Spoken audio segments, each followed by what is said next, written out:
Diastasis or diastasis recti is something that is talked about a lot during pregnancy and those early postpartum days. And I think it also gets a lot of scary information out there on the internet that tells us that we should be doing things in a certain way and avoiding lots of things to prevent it. I wanted to just bust a few myths because there are a lot of myths out there on the internet, even perhaps being given to you by your healthcare provider, where actually a lot of the new information that we are finding and the studies that are being doing into diastasis recti are not that scary at all. What is diastasis? Essentially, you have a line running down the middle of your abdominals here, okay? You've got your sets of abdominal muscles on the sides, and connecting those together is a layer of connective tissue. The muscles were never knitted together and they do not rip, okay? The connective tissue is what is down the middle here. As your baby grows and as your bump grows outwards, it is a really amazing adaptation that our body takes and does for us to stretch those abdominals out. Everything internally shifts around to make space for this baby. It's supposed to happen. As the bump grows a little bit bigger, the connective tissue that sits between your sets of abdominal muscles here, that is stretched. So what you think of it like a little bit of cling film. If you gently stretch some cling film over a long period of time, so it's a gradual process, then actually you will find that if you then take your hands away, you're left with a little bit of bagginess in the middle. And essentially, once the baby is not in your belly anymore, then you will find that that connective tissue tends to feel quite baggy. And that might be in those early days. Some people will find that the connective tissue strengthens back to fairly similar to how it was before, or not quite there, but almost there very quickly.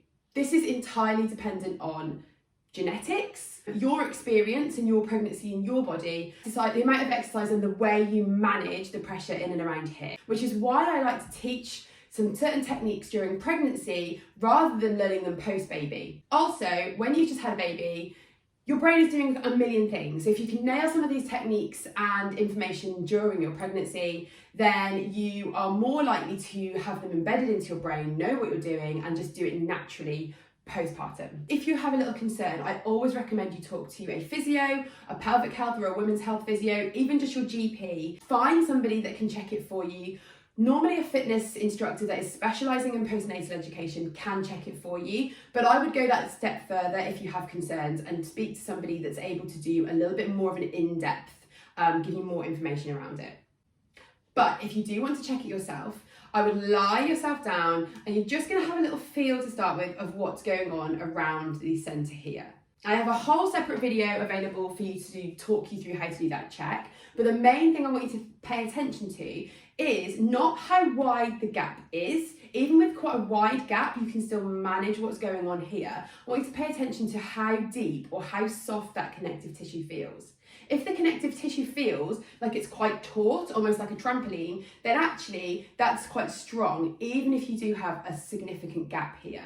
And yes, we can reduce that gap, but you don't want to do too much too soon. So going straight back into planks that you used to do is possibly going to be a little bit too much pressure, pushing down out of here. When you need to hold a movement like a plank, your body needs to put that pressure that's built inside your torso here, it needs to go somewhere. So it might be that if this is the weakest area, that's where the pressure is going to push out, and that's when you might start to feel a bit of doming coming into your abdominal area here.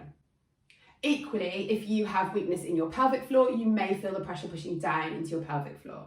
One of the most significant ways we can manage this is to just exhale through the effort. So if you're going to go into a plank, I would always advise starting at a lower level. So you either come into an inclined plank in this position and you're already putting pressure into your abdominals, but you're learning how to manage that and just gauging how it feels while you do it. Then you can take it slightly lower and slightly lower.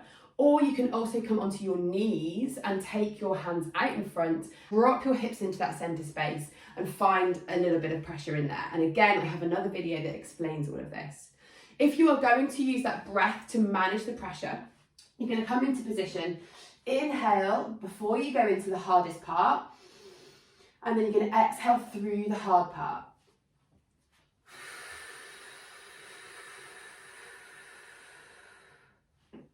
and then come out of it. I find planks really useful for this because you can tend to look down and see what's going on, or you can have a little film of what's going on. That's even better because actually your head position is going to make some changes to it. But if you've got any concerns, it's quite a nice way to check what's going on during pregnancy and postpartum. I think the most important thing to remember when you are postpartum and you know you have got a bit of diastasis, you've got some softness in the tissues around here and it's very early on, breathing is a really effective way of getting that strengthened. And again, I've got some other videos that can be really useful, so please get in touch.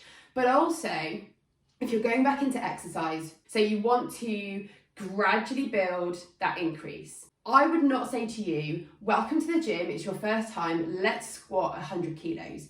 Never, ever. You know that, I know that. So what you would do instead is you gradually build up that strength. And I want you to remember that even though your head and maybe a lot of the rest of your body is already back in that fitness game where you were before, or you're doing things around the house that you just have to do because you're a mum or you have a pet or you have a job that's quite physical, that's fine. Learning to manage what's going on in your body is the most important part, and understanding what's happened, the changes that have happened and how to manage those getting back to full strength is going to be much more beneficial for you in the long term. So if you go back too soon, too hard, then quite often you end up having to regress slightly. Whereas if we build this gradual increase of load and you manage it and you understand it, you're going to find that you feel a lot more, a lot stronger, a lot sooner.